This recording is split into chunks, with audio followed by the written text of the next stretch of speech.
Lipstick. She always marks me with her lipstick. You bet.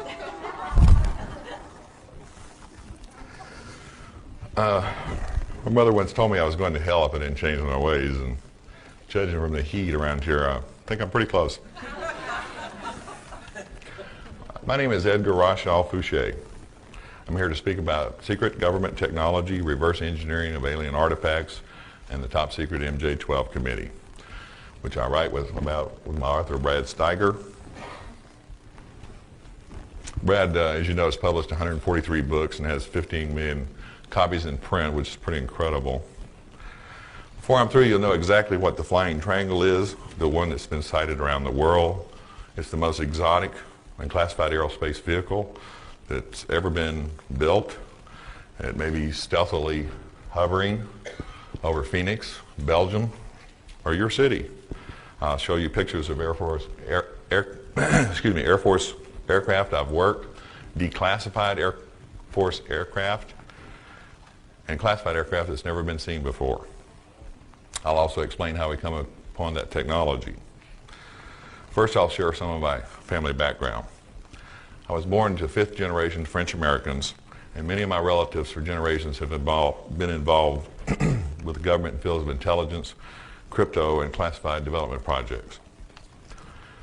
This is true as far back as Joseph Fouche in the French Revolution, where he was the prime minister under Napoleon. He was the head of the French secret national police force and a direct ancestor of mine. Joseph Fouche started the first organized intelligence organization in the world. The CIA, the Russian KGB, the English MI5, the Israeli Mossad, and many other intelligence agencies have used and expanded upon his methods of intelligence gathering, networking information, and political survival. Some French historians consider him a scoundrel because he survived Napoleon and the King of France. My career background spans 30 years, and since the government isn't about to support my claims, you'll see from the positions I've held, the programs I've worked, that I was in a position to gather the information I'm presenting. My first job was as a machinist making bombs for the U.S. Air Force at R.G. Letourneau. I would be involved with the Department of Defense in one way or other for the next 25 years. After being drafted into the Vietnam conflict, I initially went through a year of intelligence, communications, and cryptological schools. During the years 1967 through 1974, I was stationed or worked at many of the Tactical Air Command, Air Training Command, Pacific Air Forces Command bases. During the Vietnam conflict, I was assigned to special projects at Kadena Air Force Base, Okinawa, Udon Air Force Base, Thailand, Ben Hoa Air Force Base, Vietnam, and spent anywhere from a day to a month at many other Southeast Asian bases. With my training and experiences in intelligence equipment, special electronics, black programs, and cryptological areas, I received other government opportunities. I filled major command liaison positions, headquarters manager, DOD factory representative for TAC, SAC, ATC, and PACAF. Later in my career as a defense contractor and engineering manager, I dealt with classified black programs, developing state-of-the-art electronics, logistics, and technical data, and automatic test equipment. I was considered an Air Force expert with classified electronics countermeasures, test equipment, cryptological test equipment, and automatic test equipment. I worked with many of the leading aircraft manufacturers and Department of Defense contractors. I participated as a key member in flight operational test and evaluation, design, development, production, programs, state-of-the-art avionics, including electronics countermeasures, satellite communications, cryptological equipment, and support equipment. During my career, I was handpicked development cadre for many of the Air Force's newest fighter and bomber development programs. I was cadre for the F-111 Swing Wing bomber, the F-15 Eagle Air Superiority Fighter, the A-10 Warthog Close Air Support Fighter. Next slide. the F-16 Falcon fighter, next slide, and the B-1 Lancer bomber. Next slide. Other research and development programs I've worked as far back as the 70s are still classified top secret. I received over 4,000 hours of technical training from the military and the government, about which of half was classified. This is a picture of the Boeing F-22 Raptor, air dominance fighter. My involvement with black programs developing stealth aircraft is still classified. I am perhaps the only person who has actually worked at top secret Groom Lake Air Base within Area 51 of the Nellis Range and written about it and can prove it. I spent 20 years working directly for the U.S. Air Force and DoD agencies. That's a F-117 at Groom. Followed by another 8 years as a defense contractor manager. My last position for the Air Force was Strategic Air Command Liaison. As a defense contractor manager, I performed as engineering program manager and site manager for DoD contractors involved in classified development, logistics support, and electronics engineering. I am now CEO of Fouche Media Associates, which I run with my beautiful wife, Rebecca. I'm also the inventor of NeuroSync Mime, a behavior modification software using hypnotic entrainment and subliminal messages. I wrote Alien Rapture: The Chosen in 1994 and 95 after my last trip to California, New Mexico, and Nevada. I undertook this trip to do research for Alien Rapture, which included a meeting with 5 close friends who agreed to release confidential information to me and discuss their closely guarded personal experiences.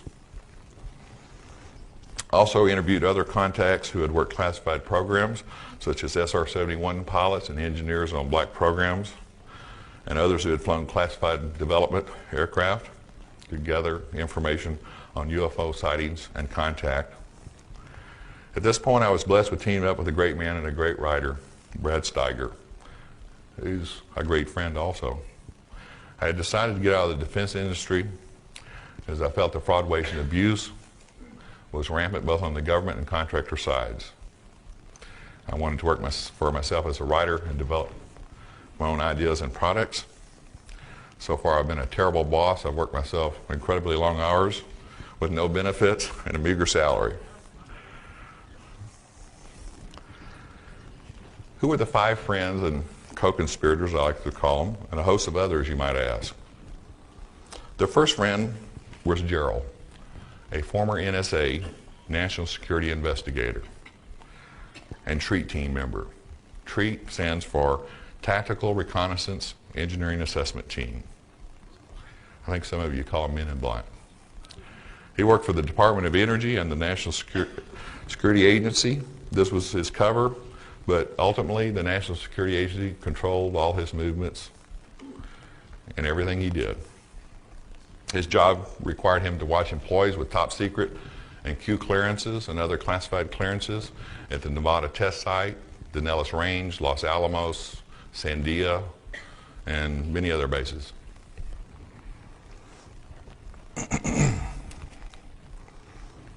He spent a lot of time out at Area 51 for years before I even knew what he was involved in. This is where previously the most classified aerospace testing in the world took place. You may know it as Groom Lake, Watertown, the Ranch, or Dreamland. He was found dead of a heart attack a year after our last meeting. The second friend, Sal, was a person who worked directly for the National Security Agency with electronics intelligence, or ELINT, and became a defense contractor upon his retirement. The third friend, Doc, was an SR-71 spy plane pilot and a U.S. Air Force test pilot at Edwards Air Force Base. The fourth friend, Dale, and I were in the service together during the Vietnam conflict, and I've known him since the early 70s. His father worked for the NSA for over 25 years, and he's the one that sent me the MJ-12 documents. I'll discuss the MJ-12 documents last. The fifth friend, Bud, was a DoD contractor, electronics engineer, worked top secret development programs dealing with electronics countermeasures, radar homing and warning, ECM jammers, and infrared receivers. He retired as a program manager and later died of a brain tumor within 30 days after his symptoms appeared. I also received input from 4 other SR-71 pilots, 2 U-2 pilots, a TR-1 pilot, and about 2 dozen fighter and bomber jocks. I got the picture of the TR3B from a person in this latter group. At the time, I had no intention of writing about programs I was involved in due to the Secrecy Act and classification documents I had signed. I had my fill of working for the government and defense contractors. However, it bothered each of us that we'd had experience with unusual phenomena, extremely advanced technology, and witnessed unidentified aerial contact that had not been previously reported. As we sat at a table in a dark corner of the Silver Dollar Saloon in Las Vegas, discussing our experiences and swapping knowledge, each of the group of 5 assured me that they trusted me enough to write about their secrets and protect them.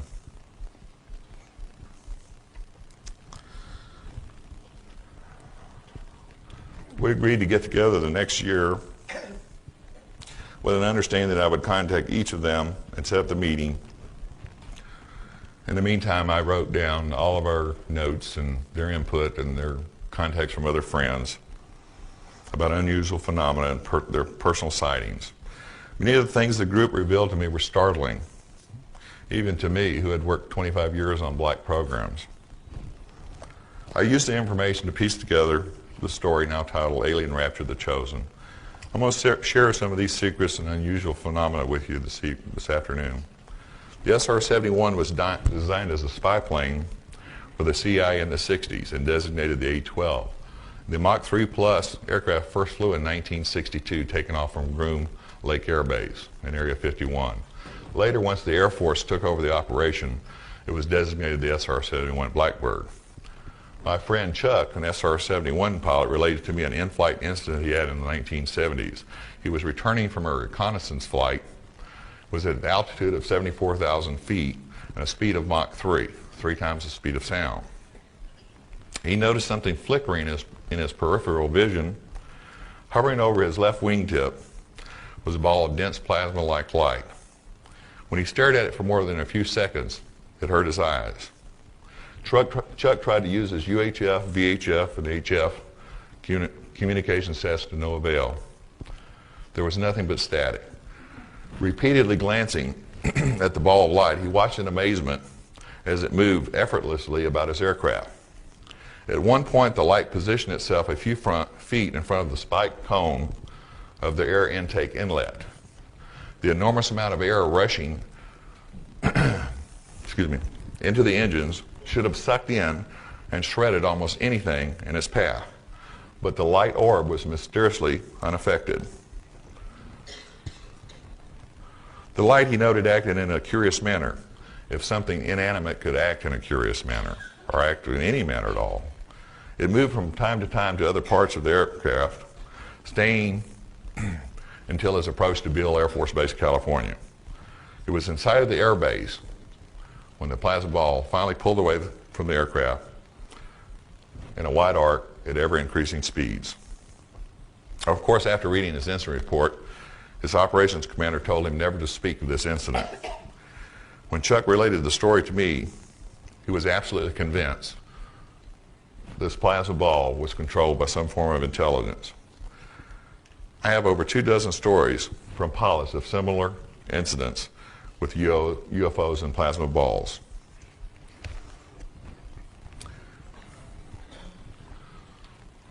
Have you ever heard stories about missing memory? Sal worked a program for 2 years in a top secret research facility in California. At the end of the program, he started having flu-like symptoms. And after several days of worsening symptoms, went to his company doctor. His company prescribed some medication and sent him home for 2 days. On the 3rd day, he woke up and couldn't remember where he worked or who he worked for. He called his brother. His brother, in a panic, called up the company. The company informed him that his job had been terminated because his contract had run out. Sal was the SR-71 pilot I spoke of earlier. To this day, And I can't say to this day. I haven't heard from Sal in 2 years. The only thing he could ever reconstruct was from his pay records, letter of offer, and his personal notes, engineering notes, to convince him he actually had worked there.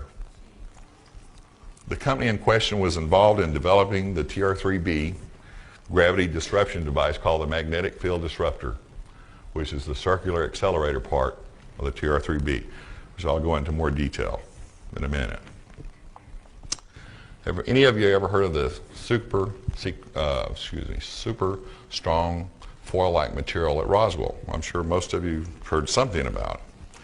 Another friend who worked for General Dynamics in Fort Worth described a program in which he worked a plasma accelerator in the mid-60s, researching gravity warping techniques. He is a physicist by education and trade. This was his first top secret program. He described a foil-like material much like that discovered after Roswell crash. He described the foil as 12 layers of material less than 10,000ths of an inch thick. It was as flexible as a plastic trash bag, but virtually indestructible to piercing, burning, or cutting, which you've probably all heard before. Here's what you haven't heard. In order to cut the material used for the project, the material was supercooled, a large electrical charge was applied to polarize the molecular structure, and a laser cutter was applied in order to cut this material. Large ribbons of this material were used to reinforce the accelerator, which contained the mercury-based plasma that they started researching in 1965. The plasma was cooled to superconductive temperatures, rotated at 45,000 revolutions per minute, and pressurized at 150,000 atmospheres. This would be considered state-of-the-art technology even today, some 30 years after he worked the project. 33, okay. Yeah. He related that the project achieved its objective. Instruments and test objects placed within the center of the accelerator showed a 50% loss in weight attributed to the reduction in the gravitational field. You'll hear a little bit more about this technology when I address the TR3B and the magnetic field disruptor. From 1973 through 1976, I was home base at Edwards Air Force Base. It is near Lancaster, California, and even nearer the San Andreas Fault. Edwards has a long history of secret technology and experimental aircraft. It's a shame that's not clear. That's a B-2 stealth aircraft. It's a beautiful picture. The YB-49 was flown in 1948 at Edwards Air Force Base, which looks a lot like the B-2 stealth bomber. The XB-70 was first flown in 1964 and looks a lot like the new top secret SR-75 the Air Force says doesn't exist. Edwards is the home of the U.S. Air Force Test Pilot School and is responsible for flight operational test and evaluation of the Air Force's newest aircraft. It hosts a number of tenant organizations, including NASA and a jet propulsion laboratory facility. I worked the F-111 Swing Wing Bomber, the F-15 Air Superiority Fighter, the F-16 Fighter, the A-10 Close Air Support Attack Aircraft, and the B-1 Stealth Bomber. I was involved with these and other classified development programs when they were just a gleam in some pilot trainees' eyes. One night, a longtime friend of mine and I were standing on top of the Fairchild A-10 hangar at Edwards Air Force Base.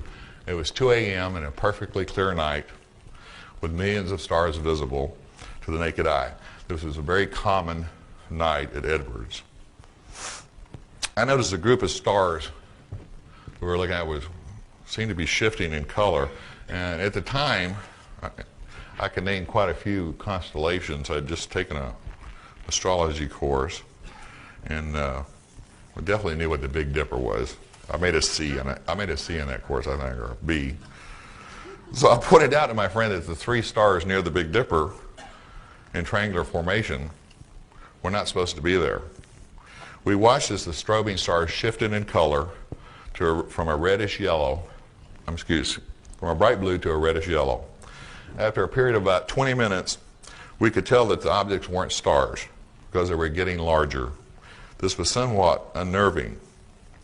It was further unnerving when the space in between the stars started blocking out the stars in the background. We decided it probably was a top secret Air Force vehicle of some type. Still, we weren't sure. At the time, I didn't believe in UFOs. And that's the honest truth. The vehicle had gone from half the size of the Big Dipper to twice its size in a half hour. It had moved from the west to the east towards Edwards Air Force Base. About that time, we could make out the silhouette or outline of the triangle. The lights, or possibly exhaust, flared brighter and vanished in an instant from the sky. This experience wasn't my first sighting, but it was one of the few where I had a witness.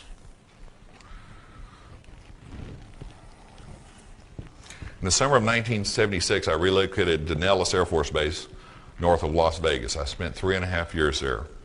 I worked primarily with the F-15 electronics countermeasures and automatic test equipment. I'd heard rumors of air bases located in the desert at places called Mercury, Indian Springs, and others that didn't even have names at the time.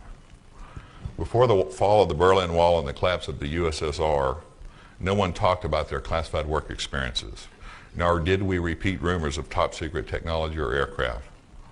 Most of us who had top secret clearances never even told our wives what programs we were working, or where we were going.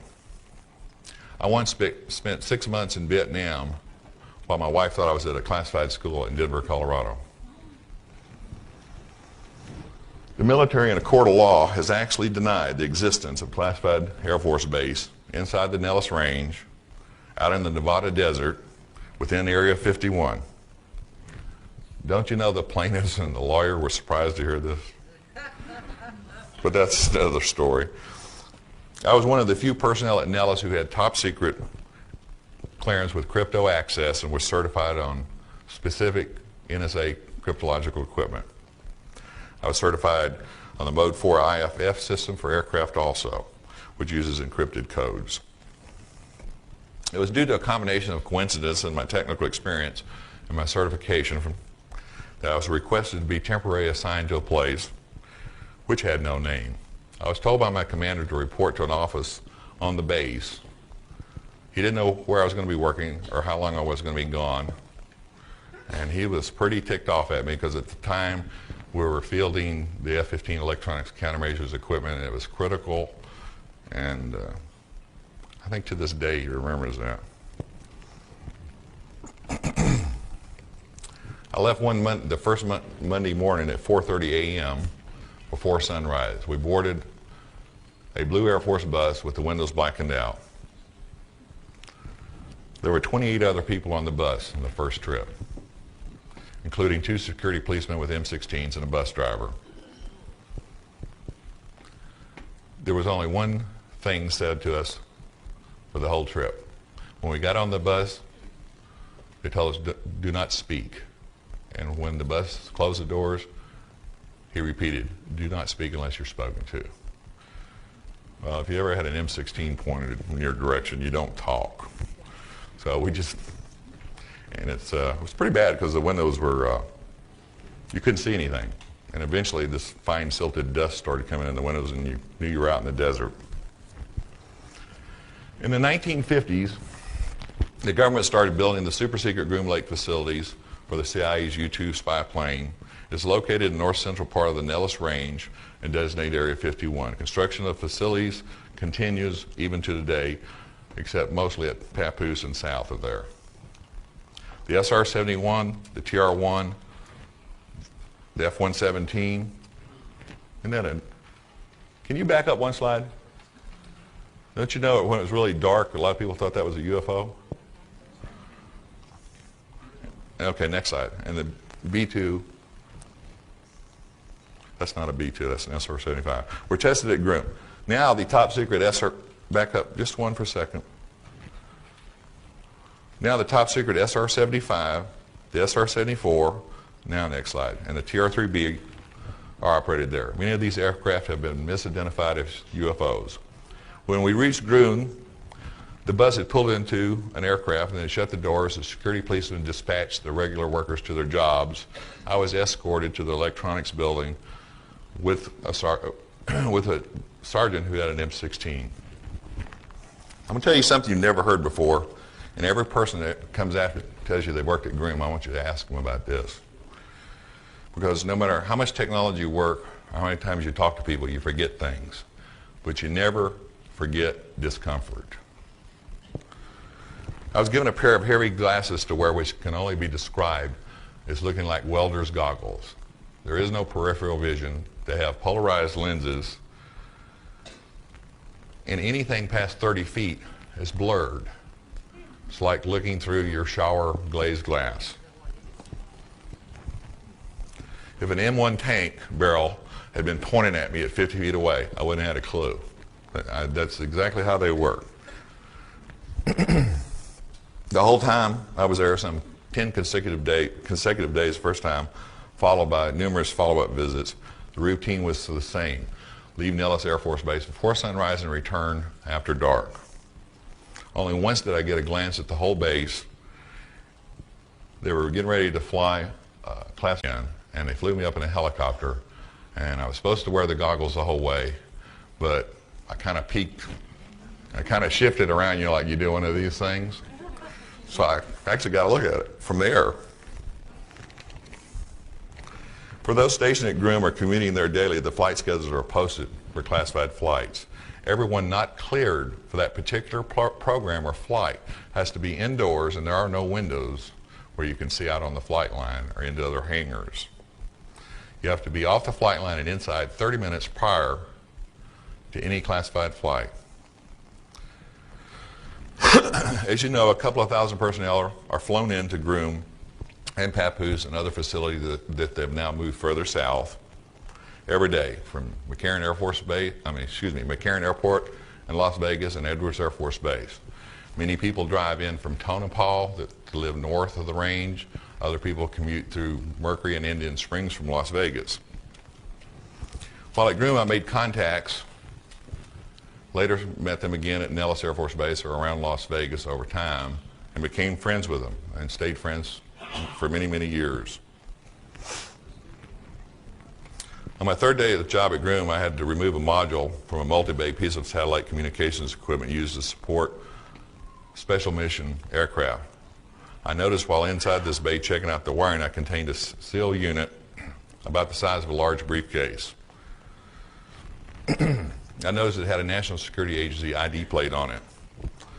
The nomenclature on the nameplate was Direct Orbital Communications Link, which I thought was strange as the unit was part of a digital communications link used solely to communicate with classified Air Force vehicles. I was unaware at the time of any military orbital missions not directly related to NASA. Remember that I'm talking about the late 70s. The space shuttle didn't fly until 1981. I disconnected the unit out of curiosity and removed the rear access cover. To my amazement, there were some half dozen large-scale integrated circuit chips with over 500 pins. The inspection stamp was 1975, so you have to visualize what we have today going back to 1975 when, did we even have TRS-80s then? It was about the size of a Zippo lighter. I believe the most advanced processor speeds the NSA had at the time were equivalent to IBM 8088 running about 4 million cycles per second. There was for any of y'all familiar with technology, this processor ran at 1 billion cycles per second, which is about 4 million, a billion, 250 times greater. Yeah, I think that's about right. I haven't figured this out. But the reason I knew it, the clock speed was 1 billion cycles per second. There was a clock synchronization jack on the back of this unit, a BNC connector, which was labeled. And I had a frequency counter, and I actually measured it. And I couldn't even working on black programs at the time, I couldn't imagine something that ran at 4 billion cycles per second when they didn't even have an Apple II Plus with 48K memory out there. And we had these clunker IBMs that were like 4 bays that only ran at 4 million cycles per second. Yet we had this one circuit card with modules on it. It's incredible if you know even the slightest bit about technology. In the Groom mess hall, I heard words like Lorentz forces, pulse detonation, cyclotron radiation, quantum flux transduction field generators, quasi-crystal energy lenses, and EPR quantum receivers. I'm not going to talk about quasi-crystals. I'll make a prediction. Quasi-crystals is the key to everything you wanted to ever know about how they got here. And that's all I'm going to say about it now. Except one of the quasi-crystals is a hydrogen crystal. I wrote down everything I saw, heard, and touched in my log every night. But as you would expect, the food was great, but it had to be. There was no cable, no alcohol, and no women. So everybody got fat. Later back at the base, my routine went the same, and I also had a part-time job at the Silver Dollar Saloon and Casino that Bill Ladd owned up until a few years ago and may still. I ran their security for him. I had this NSA friend, Gerald, that I mentioned previously, you may have forgot, but he's the one that watched the people with highly classified jobs at the Nellis Range, the Nevada test site, and other areas around the Southwest. He was in a supervisor position and was way up in the NSA. But he liked the field jobs. He didn't like staying up around Fort Meade or any of the other places those guys in three-piece suits hang out.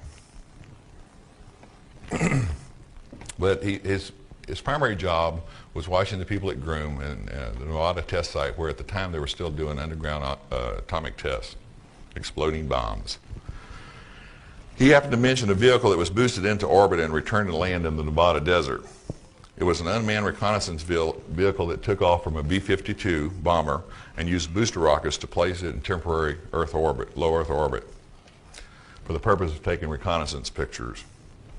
I really thought he was feeding me a lot of bull at the time. And he said, this vehicle is remotely piloted and communications are made via the docile system at Groom. I'm not usually too slow, but it didn't hit me until he repeated, direct orbital communications link, DOCL. Bingo, the light bulb went on. I had seen a piece of the docile equipment at Groom, the one with the large chips in it. These are old pictures of the virtual reality lab at Brooks Air Force Base, where they developed the software to fly these classified, and by the way, they call them IPVs, independently piloted vehicles, not UAVs or RPVs on the black programs.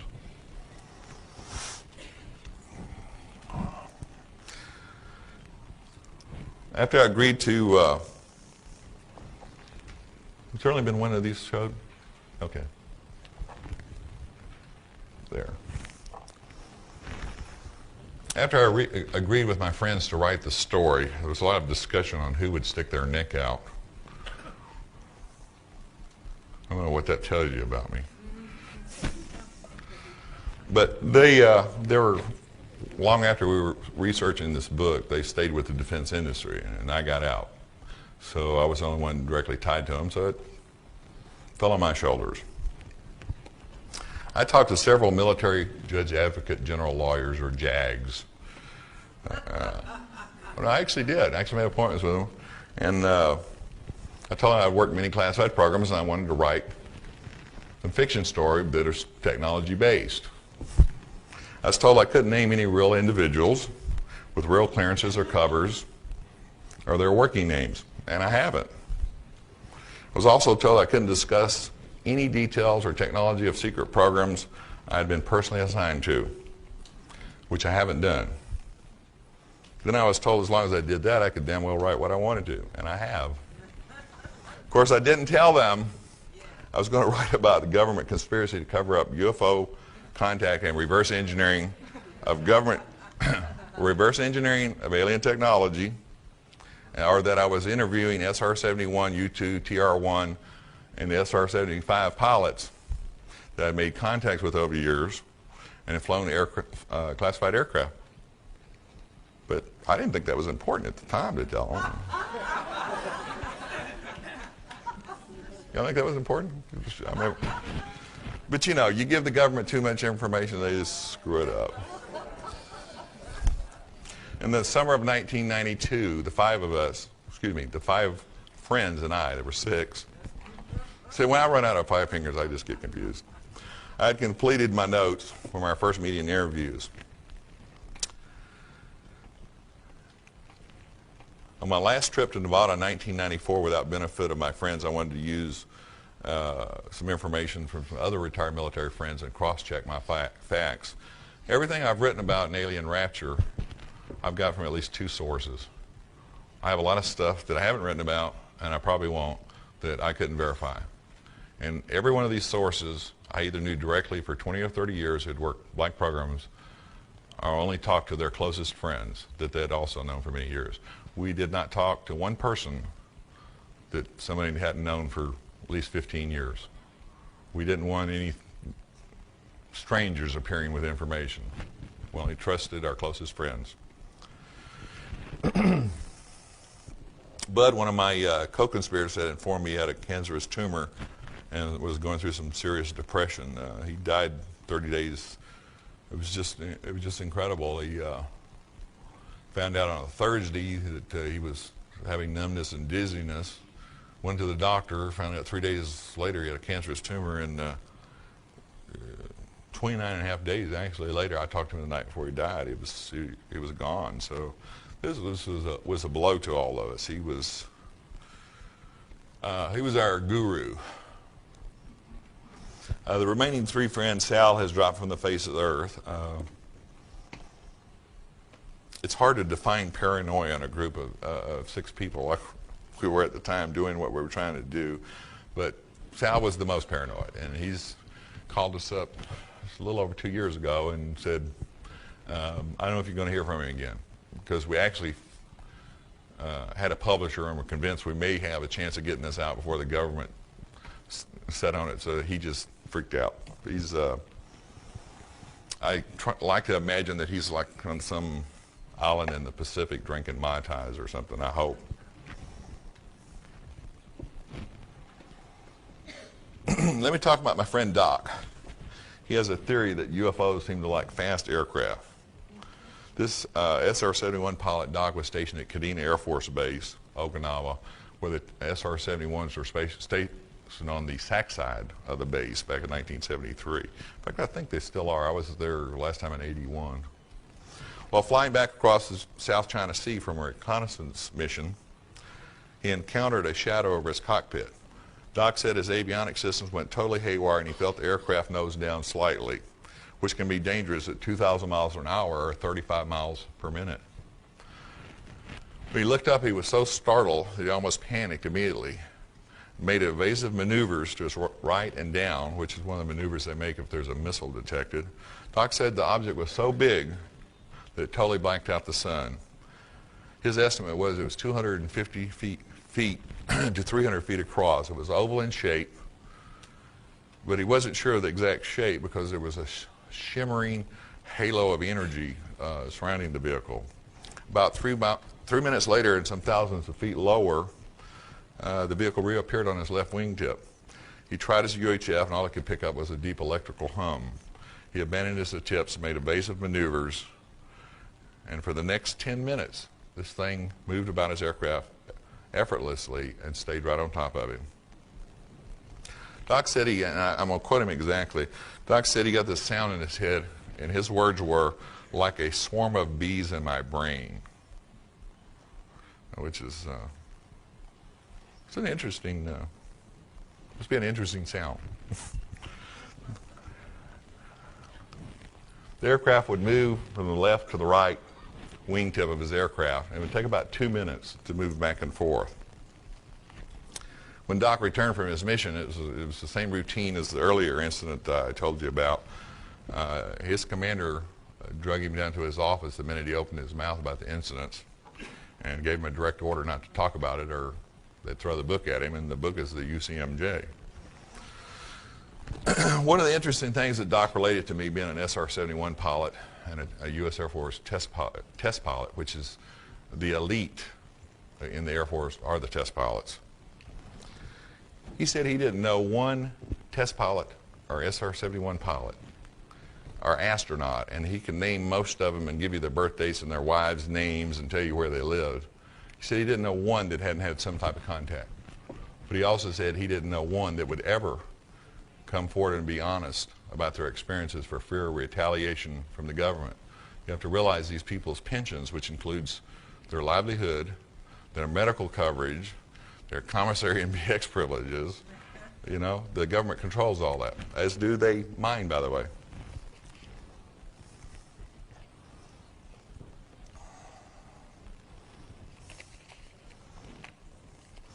Doc had a friend, Dave, who was kind of a righteous kind of guy. He didn't drink or smoke, and I've met the guy. He kind of rubs you a little, but it's people that are too perfect make those imperfect people a little uncomfortable, I guess.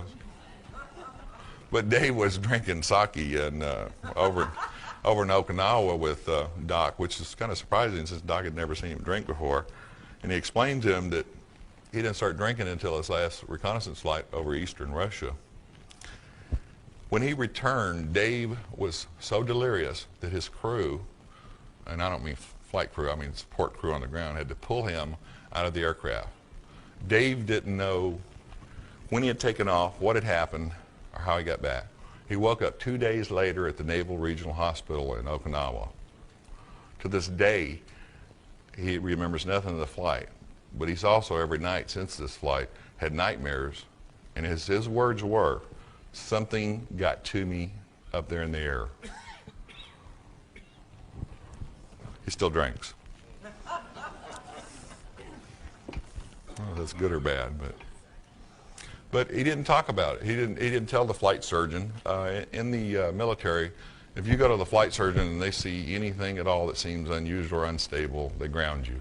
And pilots will give up their families, body parts, and all their money to keep flying. If you've ever met them, especially test pilots and people that work black programs, that's what they live for. So he didn't talk to the flight surgeon. He self-medicated. And that's why there's so much alcoholism amongst cops and military, is because they don't want to help people, they just want them to follow the rules. Anyway, Dave, I actually looked up Dave. Gerald convinced him. What you have to understand is these people I talked to wouldn't talk to me over the phone. And of course, not a lot of people were emailing back when we started this in the early 90s. I actually had to talk around subjects over the phone and say, well, I'm going to be in your area, and Gerald vouches for me, or Doc vouches for me, or you know Sal, and they'd say, yes, I had a long conversation with Gerald or Sal or Doc, and I'll talk to you if you're out here. And usually it was in a bar or on a long walk where there was nobody within 20 feet. And that's why these people won't talk to reporters, because they know eventually somebody's going to find out who they are. But I spent 25 years in establishing my credibility. I've had 2-star generals give me a direct order when I was just a sergeant, that if I didn't tell them what, for example, Westinghouse engineer disclosed information to me about how they were messing up a program, that I'd be court-martialed, and I refused to do it. So these people knew if I gave them my word, no one would ever know who they really were. And that's why there's a unique take on this. You're getting a story that's built from people who have lived this technology and under this cloak of secrecy. I lived it for 25 years. And then I realized we were the government. Next slide. One day while at Nellis, we were informed there was an F-15 that had crashed out on the Nellis Range, which is near Area 51. This was in 1977. A lieutenant colonel, who was a commander and a pilot, and Doc Walters, the hospital commander at Nellis, actually flew into the side of a mountain while doing a routine functional check flight. I've written about this story in detail in Alien Rapture. A sergeant who worked for me recovered the heads-up F-15 heads-up display film canister because he was assigned to the accident investigation team. He told me a guy in a dark jumpsuit from Washington, D.C. had immediately pounced on him and the camera when they recovered it out in the desert, which was very unusual because everything else that was picked up was standard procedures, was logged, marked, photographed, and taken back to an assigned hangar for analysis.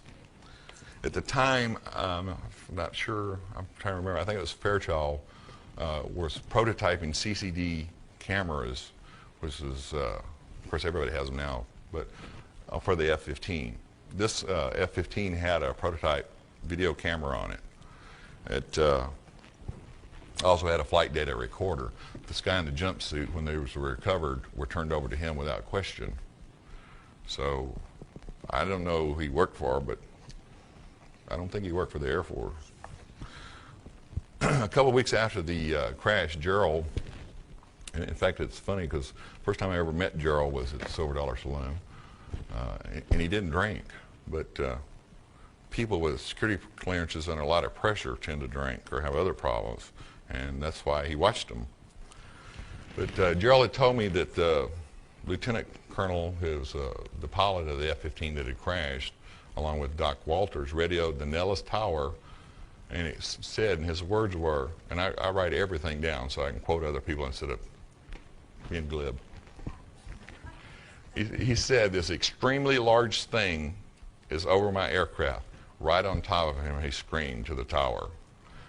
And he informed them that he was experiencing total loss of flight systems. His communications went immediately dead. Less than 3 seconds after the communications ended, they flew into the side of a mountain. Check it out, it's in the newspapers. Back then there was lawsuits too. Gerald, who was probably the most connected person, I've known a lot of connected people. Before I got out of the defense industry, I could call up half of the CEOs or most of the VPs in any major defense contractor. But Gerald, I was in awe of him. He was so connected. Said that the video from the prototype CCD video camera showed that some type of oval vehicle of tremendous size was so close to the F-15 that it blocked out almost all light. He said that it was so close that the camera couldn't focus, and back then they were just experimenting with CCD cameras that had automatic aperture and focus and everything, but this had it, and it couldn't focus. So, you know, we're talking about 10 feet. You can imagine that at doing 500 miles an hour. A little too close for comfort, obviously. Anyway, unfortunately, when the F-15 crashed into this mountainside, they tried to eject right before impact. The UFO was still on top of them, and their bodies were torn to shreds. Officially, as always is the case, pilot error. Pilot error. Of course, these guys were experts, but it didn't matter. Pilot error caused a perfectly functioning aircraft in clear airspace with maximum visibility to crash. These are just some of the type of stories that I was given and have used in Alien Rapture. Next slide, please. Nevada calls itself the Silver State, the Battleborn State, and the Sagebrush State. A more appropriate motto would be the Conspiracy State. I wonder if this room is bugged by the casino. Of 111,000 square miles of land in Nevada, over 80% is controlled by the federal government, the highest percentage of any state in the union. If it were not for the gaming industry, the federal government would be the largest employer, with 18,000 military and another 20,000 government contractors working at places like the Nevada Test Site, the Nellis Range, the Fallon Naval Air Station, and the Tonopah Range, and the aerospace industry. And by the way, you'll probably hear this eventually with somebody that comes forward, but the Nellis Range is not the most classified facility, Area 51 or Groom Air Base is not the most classified facility in Nevada, and neither is the stuff around Papoose. EG&G provides classified research, development, and services for the military and government. EG&G supplied the technical and scientific support for nuclear testing and energy research and development programs. EG&G provided large diameter drilling and mining and excavation equipment for underground and mountainside facilities. They built these hidden bunkers, mountainside hangars, and vast underground facilities at Groom, Papoose, Mercury, and other places in Nevada.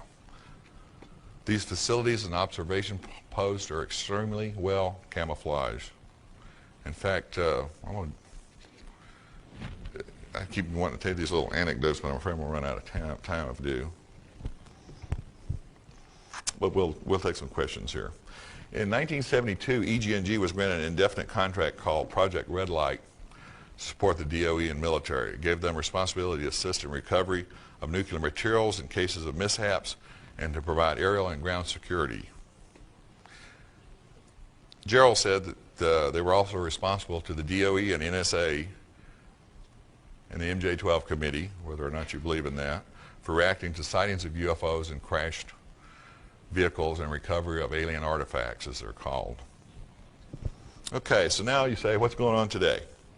The Hillary platform, the Avro saucer, that's the Hillary platform, the Avro saucer, and the Northrop wings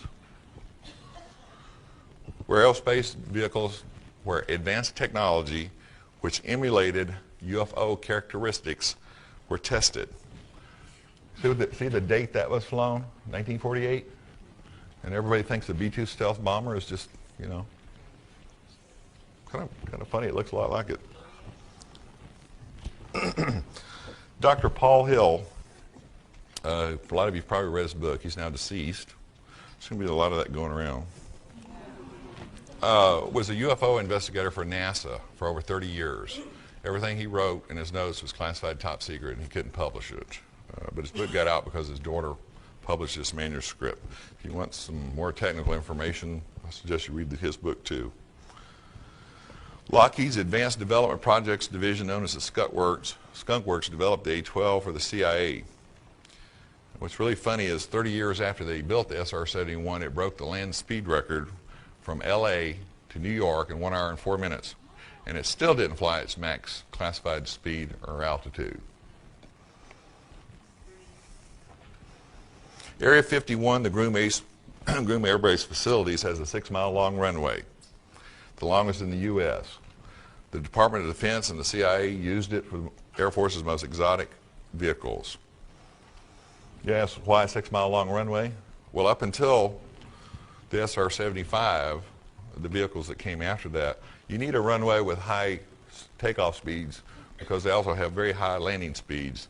They have 75-degree or more radical swept-back wings, but the newer vehicles don't need long runways, so they've moved out of Groom. My sources estimate that up to 35% of SDI funding was siphoned off to provide primary expenditures for the Air Force's most secret black program ever, which started in 1982. For those that haven't already figured it out, the Aurora program is not a vehicle. The Aurora program is a code name for the ongoing project to research and develop advanced aerospace vehicles. And there have been a number of them, and we'll get to that. For the last few years, high-tech buffs have speculated at least one new and exotic aerospace vehicle existed, the SR-75, the first operational Aurora program vehicle, went operational after 2 years of flight testing in 1989. The top secret SR-75 is a hypersonic strategic reconnaissance spy plane called the Penetrator. It is a mothership, which I'm getting into here. Hypersonic speeds, by the way, start at Mach 5. The SR-75 replaced the SR-71. Now, this thing's been flying operational for 9 years. This is old technology. The new SR-75, I call it new because it's new to a lot of people, is capable of positioning anywhere in the world in less than 3 hours. It carries multispectral sensors such as optical, radar, infrared, and laser. The SR-75 far exceeded the classified military speed and altitude records of the old SR-71. The SR-75 has attained altitudes of over 120,000 feet and speeds exceeding Mach 5 or 5 times the speed of sound. That's over 3,300 miles per hour. From takeoff to landing, the 75 can make a round trip from central Nevada at the time to northeast Russia and back in under 3 hours. I suggest if you're hurried, don't take the Concorde. You can everybody read that in the back? It's 162 feet long and 98 feet wide. The belly stands 10 feet off the ground. I know, Gerald was 6 feet, but 2 methane and LOX fuel, high bypass turbo ramjet engines are housed under each wing. Now, I'm going to skip to the next slide because I'm running behind. So you have to buy the book to read what I skipped. The SR-75 and the daughter ship SR-74 were built by Lockheed Advanced Development Company, which everybody knows is Skunk Works. And the SR-74 daughter ship is called the Scramp. It's kind of cute, huh? But it stands for Scramjet and Rocket Propulsion. The Scramjet is a supersonic combustion ramjet. Gerald and one other source witnessed the first flight of the SR-75 with the SR-74 piggyback out of Area 51 before my friend Glenn Campbell moved in up there and scared them all off.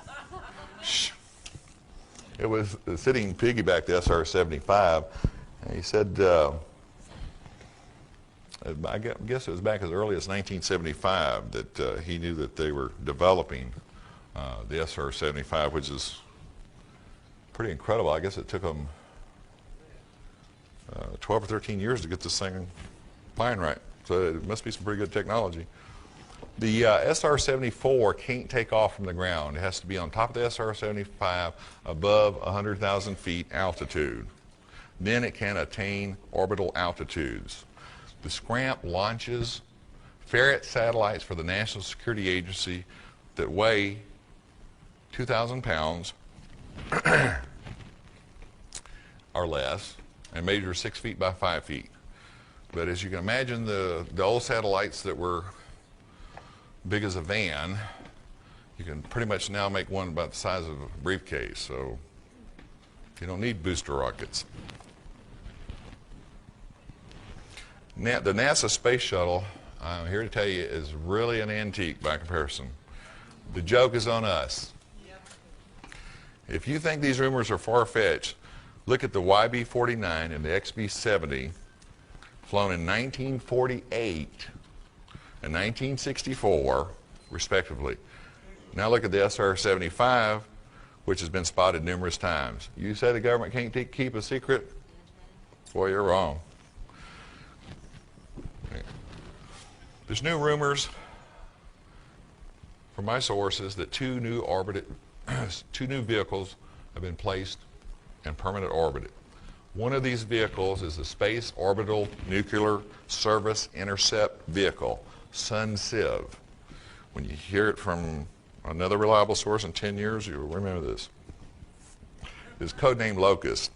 The SR-74 and the TR3B flying triangle can deliver spares, replacement units, service fuels, chemicals, and modules to the SUNCIV, or Locust. The robotic SUNCIV uses deliverables to service, calibrate, repair, and replace parts on the newer NSA, CIA, and NRO ferret satellites.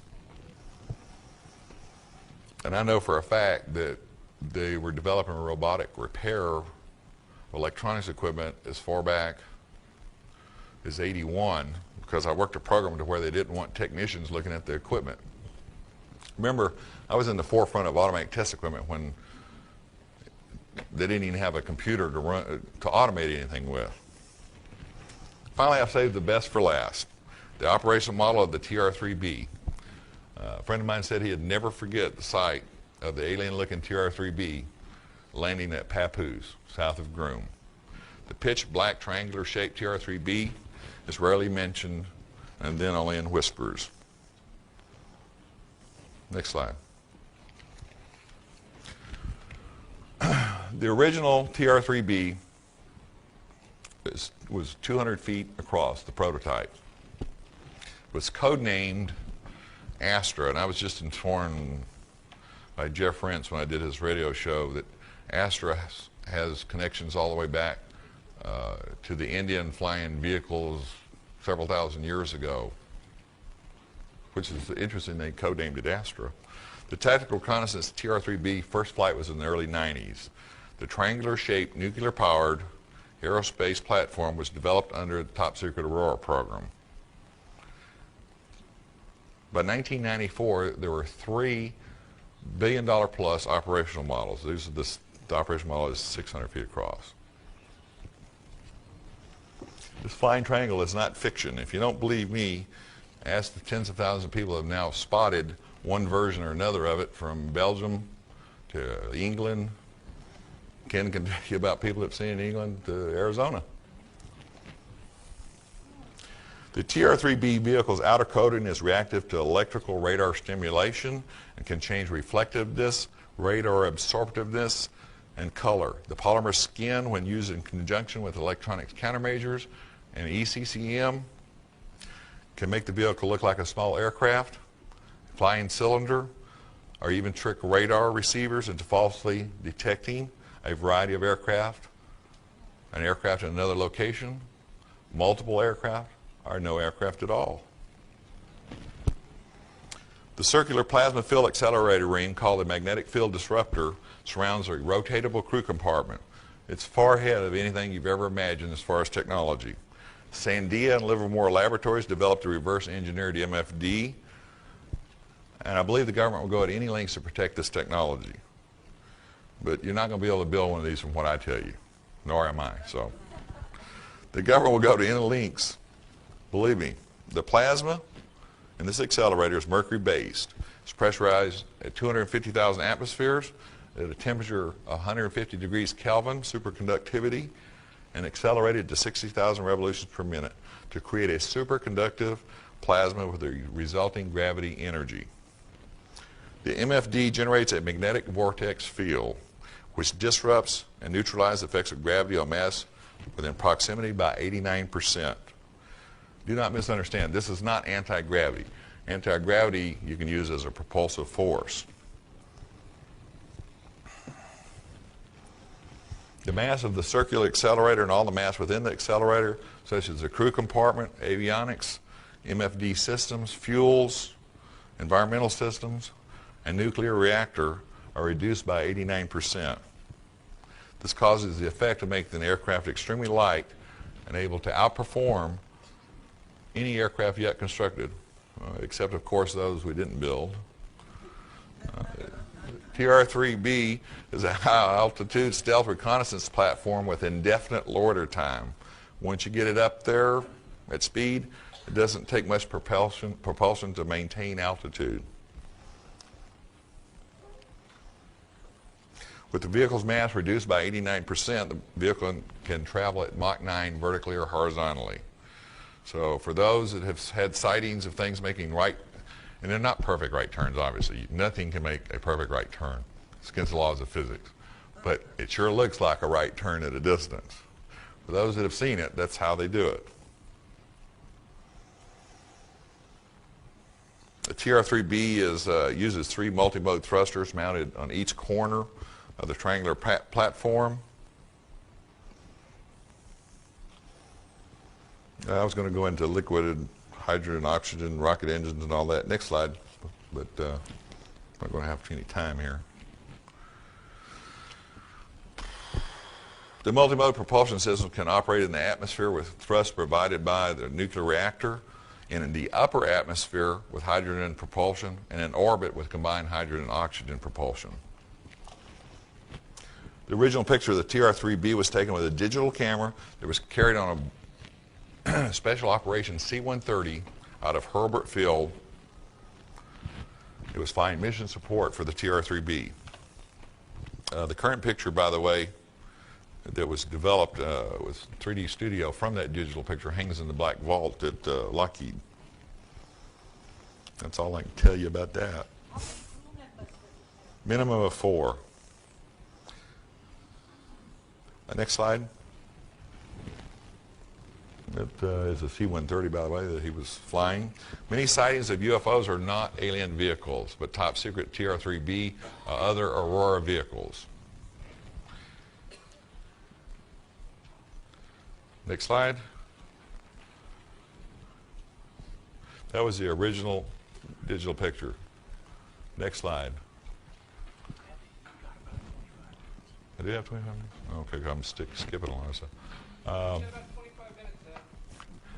Really?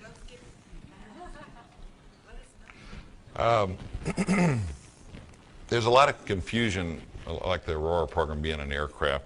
There's also a lot of confusion. I had this discussion with a pilot that was telling me that a TR3B had to look like a TR3A.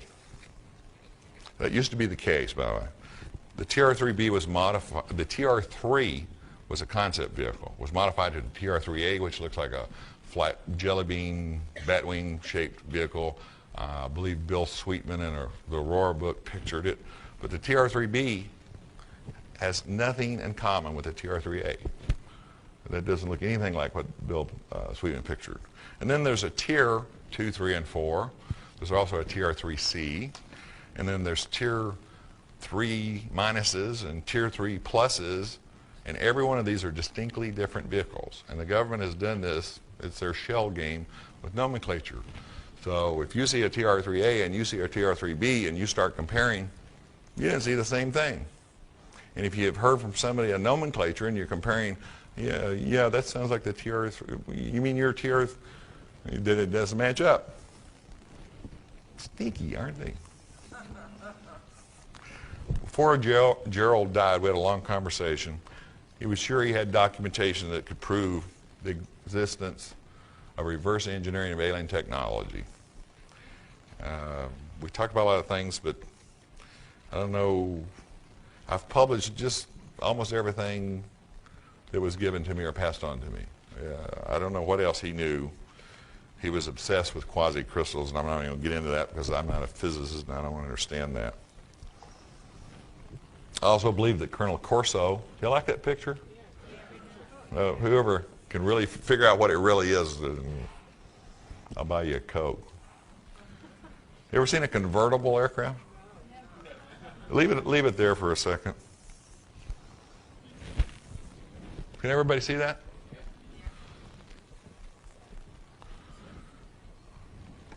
I'm going to just leave it here just for a second. I'm deviating from our program here. I received the MJ-12 documents from Dale, who I had mentioned earlier, is one of my 5 closest friends for over 20 years. In fact, Dale and I knew each other from our first trip to Vietnam in '69.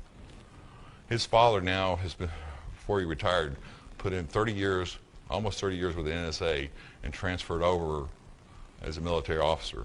When I sent Dale a copy of the manuscript before I even got, shortly before Brad Steiger got involved with the project, he read, as did all my friends that were still around that gave me input, read a draft to make sure that I hadn't misquoted them, or I hadn't given out any information they were uncomfortable with, or they felt they could be identified with.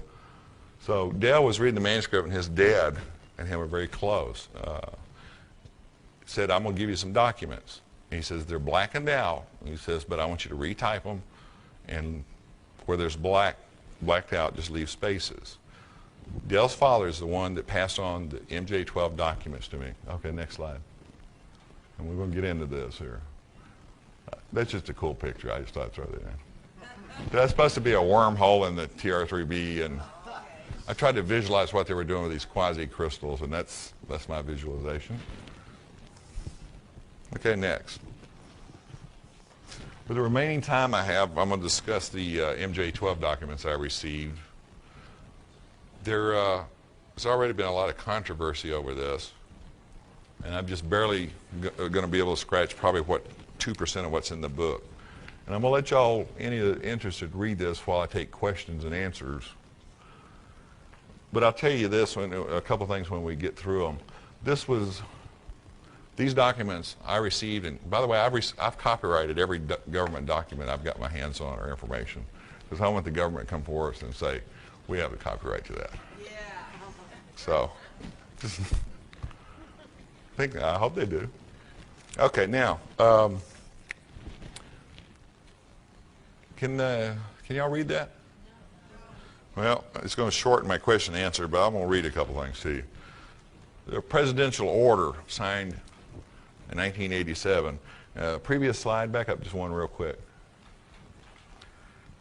The most fascinating things to me was, one, it's an unnumbered order, which, by the way, is not uncommon. This is not the only unnumbered presidential order there's ever been. You can find that out through research. And secondly, it's authorized by proxy. That's scary. It's like, It's like giving your ex your checkbook with all and a signature stamp. You know, it's like.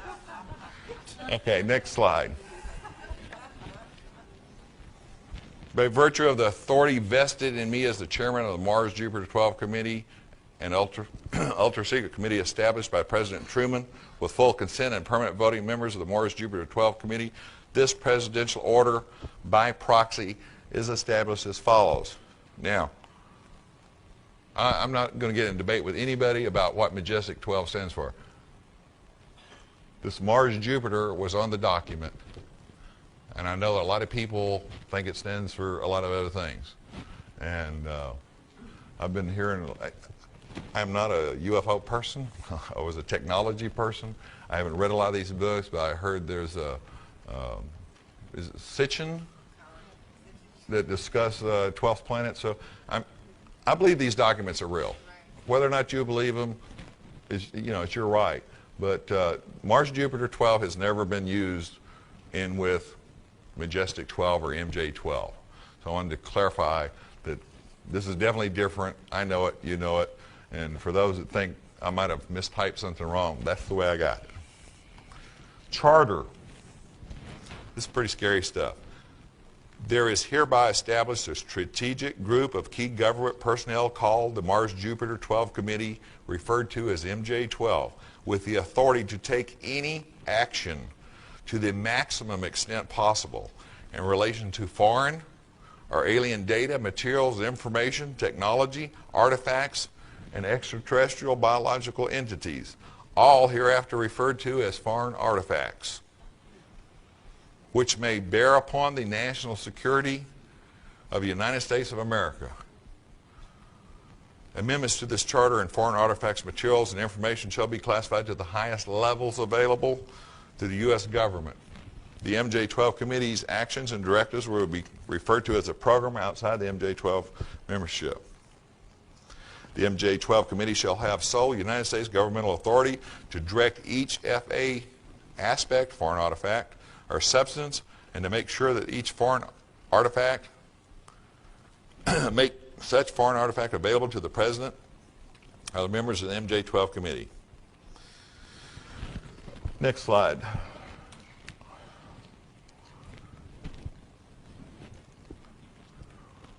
The several departments and agencies of the government and Department of Defense as identified by the MJ12 Committee shall be notified by Department Directive to consider any foreign artifact is highly classified and alert DoD Foreign Technology Division immediately upon occasion of any incidents, happenstance, or encounter with foreign artifact. We now know what a foreign artifact is. We've seen a few of them. Next slide. Next slide. Before somebody really good at researching discovers the date on the go back one? Yes, ma'am. Okay. Before somebody just I'm sorry. I'm going to deviate from this just a second. I want to clarify something. Certain dates and names were left out of these documents. I personally filled them in. Brad and I talked about who was most likely the person. We did our best guess. But before somebody really good at research discovers that February 22nd is my birth date, I'm going to tell you it is. The year was in there, but not the date, so I put the February 22nd in. It's cool. It's George Washington's birthday. Now, the original MJ12 documents presented by Brad Steiger, Stanton Friedman, and Shandera, I think I'm getting the name wrong, but referred to an attachment D, or autopsy report. Next page, next slide. These are just dates and names that are very similar to the original MJ12 document. Next.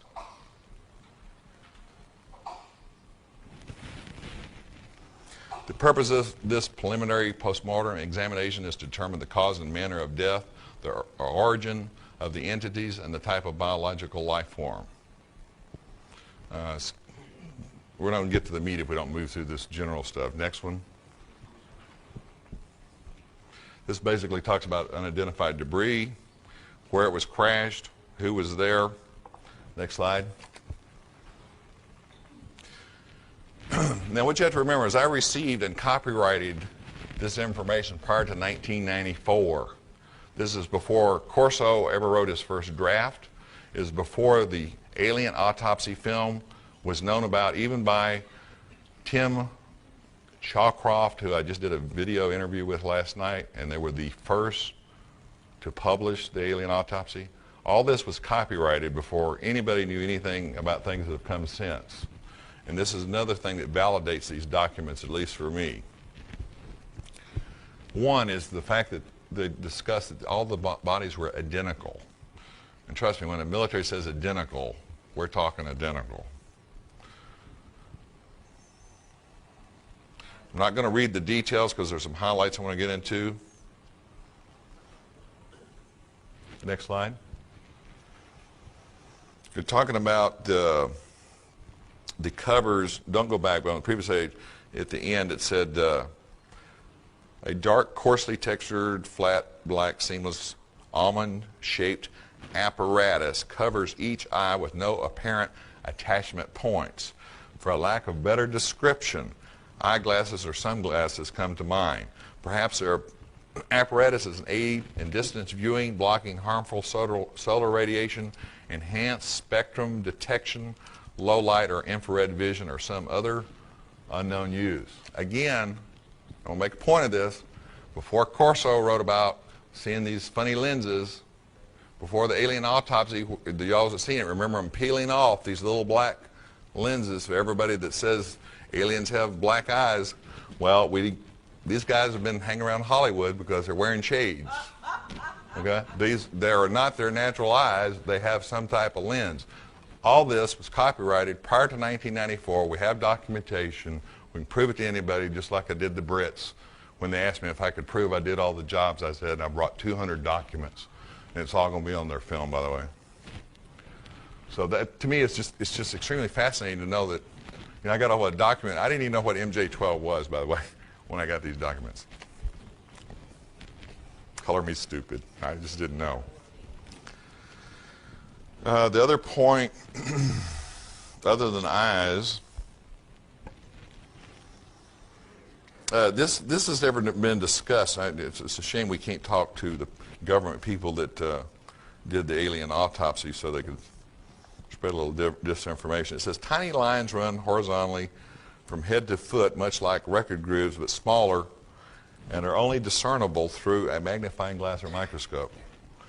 To me, the only reason you'd have something like that is if this thing was a manufactured being, which would also explain why they're identical, and for energy absorption of wide spectrum. And the other thing that, since we can prove this was copyrighted long before this other stuff, it says at the bottom, one large geo organ is present. How many of y'all remember on the cadaver of the alien, on the alien autopsy, and they opened it up and there was one kind of round organ in the middle that just looked like, you know, one of those stupid donut tires they put in your trunk that never work? So, I mean, here again you have my belief from my sources and documents that we copyrighted that the alien autopsy was done under the direction of the government. And it was done as close as possible to the real thing. Because the best lie is always the lie that's closest to the truth. What would convince you more? I mean, if they'd had a triangular shaped being with 12 legs, and it's supposedly the real autopsy, or one that was identical to the real autopsy, except it had an extra finger. To me, the one with the extra finger would confuse people far more than a better looking film of something really bizarre. By the way, psychological operations is an industry in the military. And there are thousands of people that work in it, and they're good at it. So I'm going to take questions, and you can put up the next slide for them to look at, because they won't look at me anymore. How much time do I have, or am I out? Okay. I promised you, if you wanted to ask a question. Questions, please. You have that?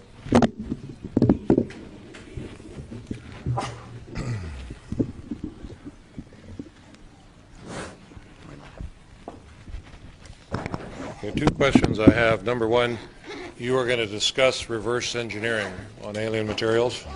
Are you going to get into that? Okay, I have 8 minutes, but I'll tell you what I know. Gerald said that the guy that worked for him as a national security investigator was at Groom when they tested the accelerator of the TR3B the first time. And it's probably one of the more fascinating stories I've ever heard in my life. They said they strapped down this 200-foot accelerator. He was explaining it. He says, imagine a really fat hula hoop with big weights around it where the superconductive magnets. They bolted this thing down with bolts that were 2 feet across into concrete. The chain links were 6 feet. I mean, if you can imagine a chain link out of steel. They bolted this thing down. He said he couldn't believe it. It was just like the Manhattan Project. They didn't know if this thing was going to burn a hole through the earth, set off a chain reaction in the atmosphere, or take out everybody in northern and central Nevada.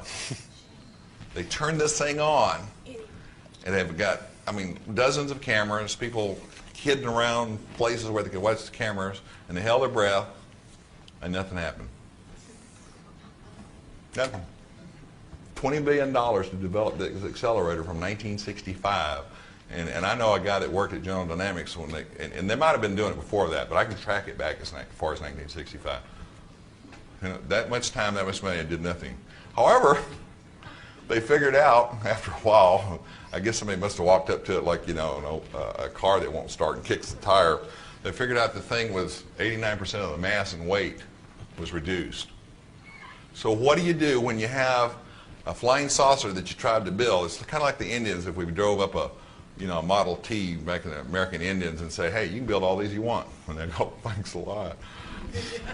But we built this accelerator trying to emulate the saucer-like technology. And we only achieved part of its effect. So what do you do when you have a circle that's real light and you can put a lot of stuff in it without adding weight to it? How do you propel it? There's only one way. You hang a triangle on it and you put 3 engines, conventional multi-mode rocket engines. Of course, they're very advanced. And you fly this circle around with the crew and reconnaissance and cameras and everything else in it. That's just one of the things that I hope to explain to you good people is there is a flying triangle, but it's ours. The flying triangles are not theirs. Aliens don't transverse the universe or come from another dimension and take the time to redesign their technology that they've had for eons. We have redesigned their technology and we can't get it to work right, so we put a triangle on it. It's just very simple. On the Aurora, which you have now explained as a project, not a thing, one of the vehicles is reputed to be a diamond-shaped object that comes in over the West Coast at in excess of 4,000 miles an hour. Do you know anything about that particular vehicle? I've heard rumors, but I don't have anybody I trust that's told me anything about it that I could discuss it. But you have to understand that as far back as late Vietnam War, we could make a radar signature on any radar in the world, see anything they wanted, with electronic countermeasures and ECCM, which is countermeasures. We now have stealth coatings that can put any type of camouflage for visual observation generators, by the way, and I don't have time to get into this, but at Papoose, where they store one of the TR3Bs and they maintain these as their depot, it's built into the side of a mountain, cut out of stone. They have a holographic generator that generates the side of the mountain, and when you're 10 feet from the side of this mountain and looking into the hangar, you can only see a mountain. And that's why when the Russian satellites fly over to verify the SALT treaty, when their infrared and other spectral scanners shoot down at Groom, they only see stone, because that's all that's there. I'm sorry. Okay, a couple of questions that should have short answers. First one is, what do you think of Bob Lazar's story, and what the other previous gentleman just said? You're basically saying all we have from the reverse engineering is a flying triangle, so you're basically saying we do not have saucers. If we do, then they're extraterrestrial, which ties in with Bob Lazar's story.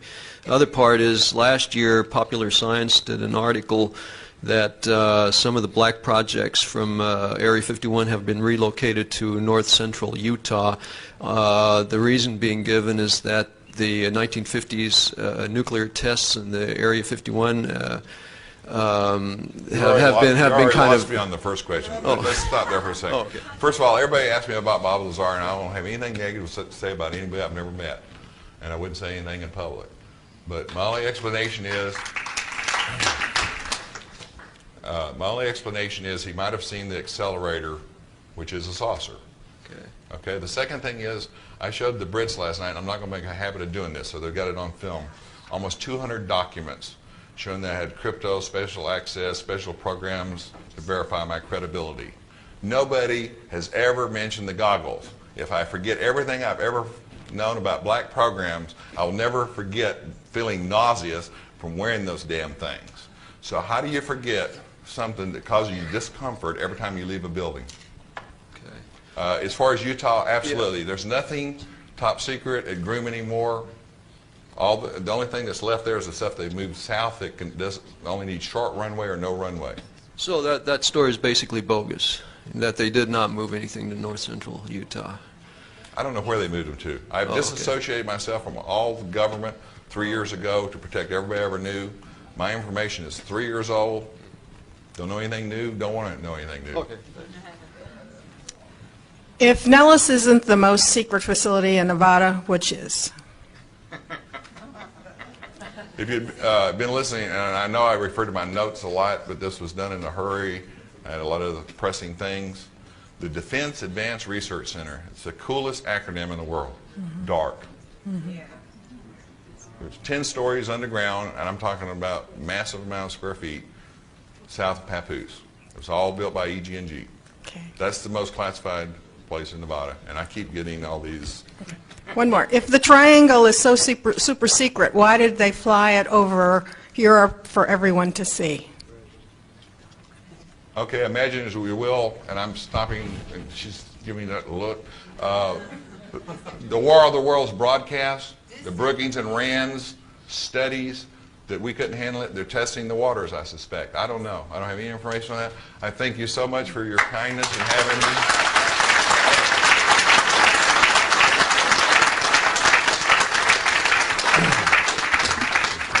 I'll be outside with cards that have webpage information, email, ordering information, and even a couple of copies of my CD on behavioral modification. Thank you, Ed. Thank you very, very. I'm so glad you met back.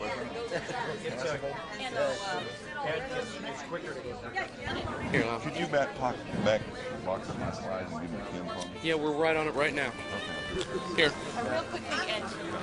Do any of the triangles? You betcha.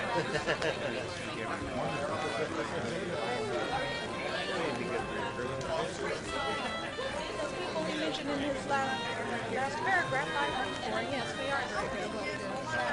Huh?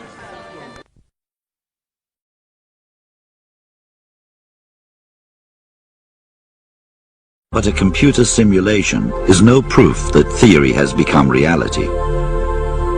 Although there are reports of sightings of strange craft in this corner of the Nevada desert.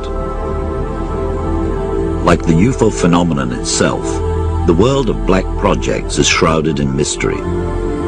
One of its legendary bases, located here, is known variously as Groom Lake, Dreamland, and Area 51. For years, the American government denied any knowledge of it. The first picture to confirm its existence came from a Russian spy satellite in 1990. Despite formidable security around the base that is supposed not to exist, more pictures and some hint of the activities there are coming out.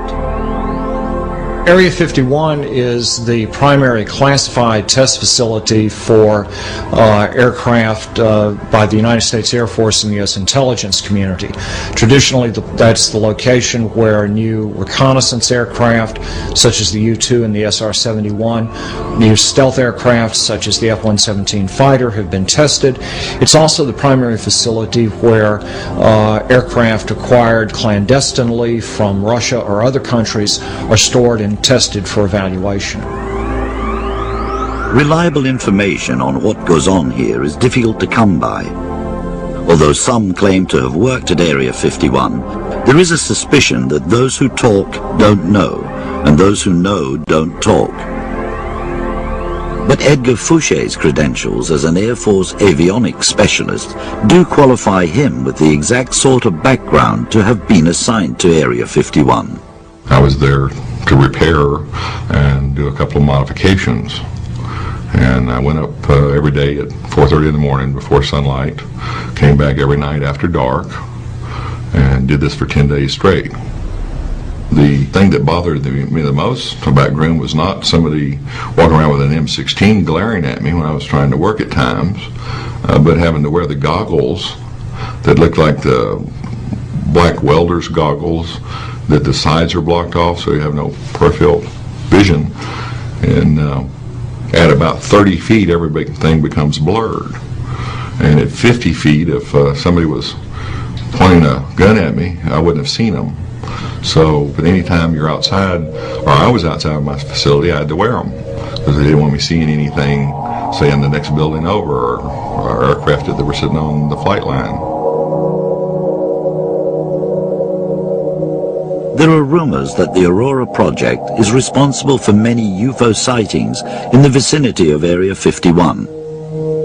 Ball-shaped craft and strange hovering lights. There are those who believe that Aurora has produced a revolutionary breakthrough in advanced technology. Edgar Fouche thinks he knows what it is. To me, the most fascinating vehicle from the Aurora program has been the TR3B. It's a triangular-shaped vehicle that uses a circular accelerator, as you imagine a circle within a triangle, that rotates a mercury-based plasma at 60,000 revolutions per minute, pressurized at 250,000 atmospheres, and supercooled to 150 degrees Kelvin. I absolutely believe that all the triangular-shaped vehicles that have been spotted belong to the U.S. government. The only thing that could outmaneuver a TR3B would be the things we copied it from, which would be alien vehicles. Edgar Fouche can produce no proof that he has ever had any connection with Area 51. And the notion that Area 51 is in possession of recovered alien technology and reverse engineering it into exotic new propulsion systems and craft is widely held by those who believe in UFOs, as does Edgar Fouche. And there is no evidence that his TR3B aircraft exists.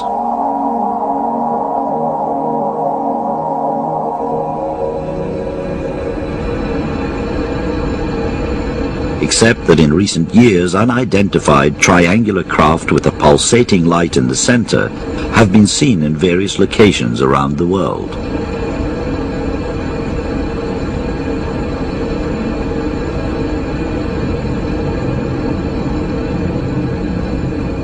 You have my word, whatever it's worth, that I trust my friends. I believe what I've seen, what they've seen and told me.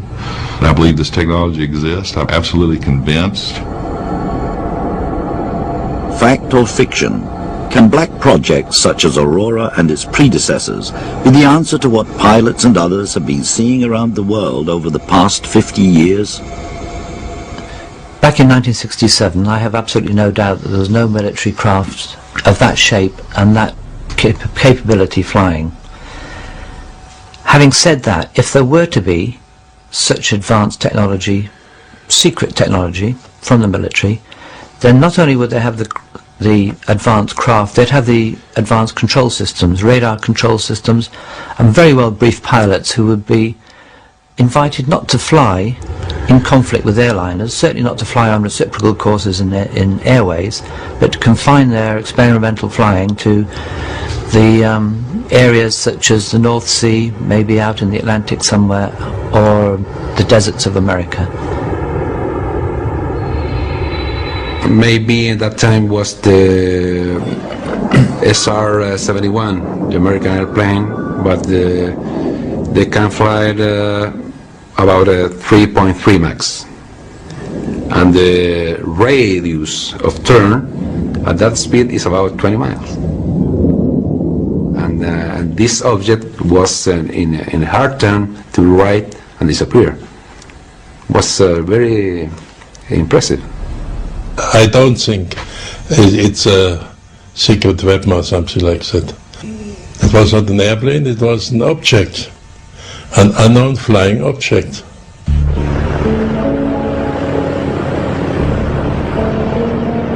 It is a fact that in 1947 the American government believed that the UFO phenomenon was real and might be an advanced secret weapon of Soviet origin. It prompted an official but secret investigation. General Twining, head of Air Material Command, declared that the phenomenon was real and that unidentified objects the size of aircraft were being observed. What began as a classified project became a public study by the Air Force, known as Project Blue Book. Today, the American Air Force claims it's no longer interested in flying saucers, but there is a widely held suspicion that they may not be telling the whole truth. Eisenhower got sold out. I think that he realized that all of a sudden this matter is going into the control of corporations. He realized that he was losing control. He realized that the phenomenon of whatever it was that we were faced with was not going to be in the best hands, and those were as far as I can remember, that was the expression that was used. It's not going to be in the best hands. And so it has turned out to be.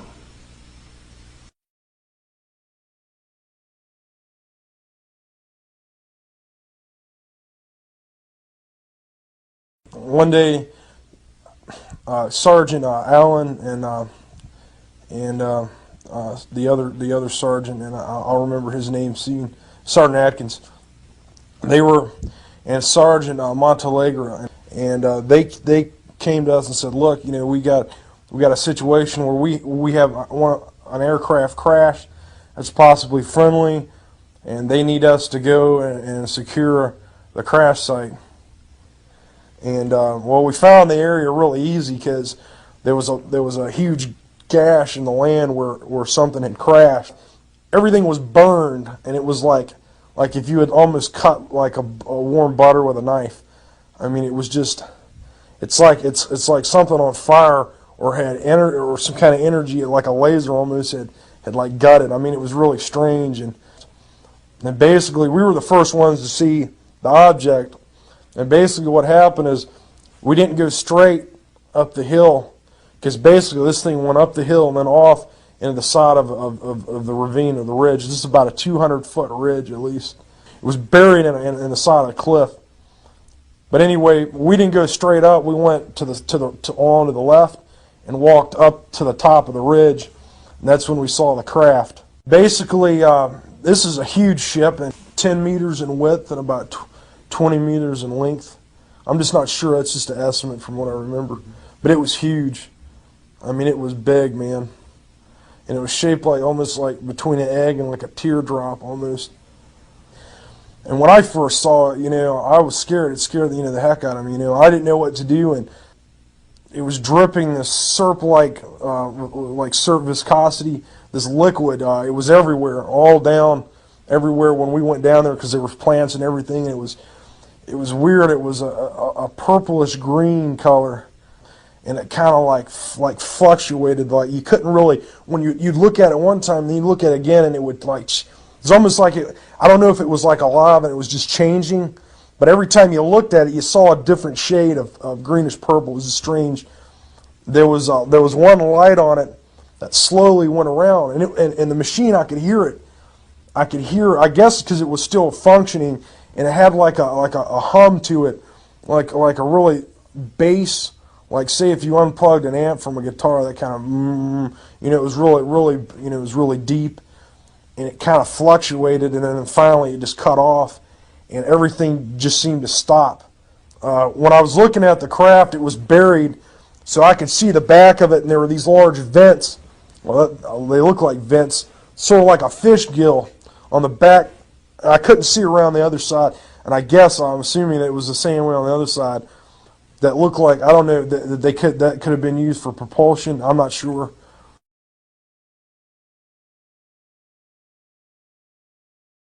You know, in senior school they teach you about all different kinds of aircraft and stuff like that, and I knew a lot of aircraft anyway because I like reading about aircraft and data and that stuff. And well, essentially when I saw it, I'm like, man, this is nothing that I know of. When I saw the aircraft, it had been hit by something that had took it out. This is what I think happened: is we shot it down, the Peruvians shot it down. The other guys knew it was flying. I knew that these aircraft were flying because I had been in the command center there at the radar installation, and I heard a couple women there in the Air Force talking about aircraft flying in and out of the atmosphere at Mach 10 plus. And that was happening. This happened all the time. There was like 3 or 4 incidents where I was duty there that the same Air Force officer came in there to get books. The reason, I guess the reason they were taking them is they didn't want people to know that they're tracking these aircraft. I guess, I mean, again, I'm just assuming that.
Thank you.